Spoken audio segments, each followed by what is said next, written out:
கீரை பொரியல் எப்படி பண்ணுறதுன்னு பார்க்கலாமா? நான் இன்னைக்கு சிறுகீரை தான் எடுத்திருக்கேன். சிறுகீரை நல்லா வாஷ் பண்ணிட்டு இந்த மாரி கிள்ளி எடுத்து வச்சுக்கிங்க.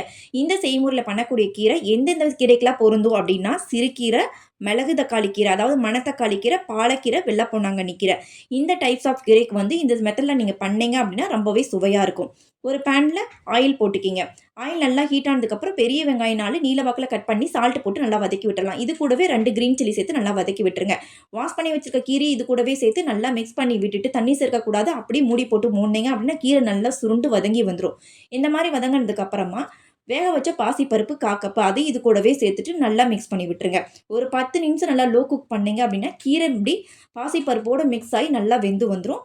சால்ட் பத்தலைன்னா தேவைய பார்த்துட்டு சால்ட் போட்டுக்கிங்க.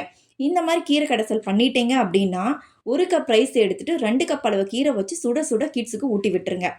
கீரை வேணாம், எனக்கு பிடிக்காதுன்னு சொல்ற குழந்தைங்க கூட அவ்வளோ அழகா சாப்பிட்டு முடிச்சுருவாங்க. கண்டிப்பா வீட்ல ட்ரை பண்ணுங்க.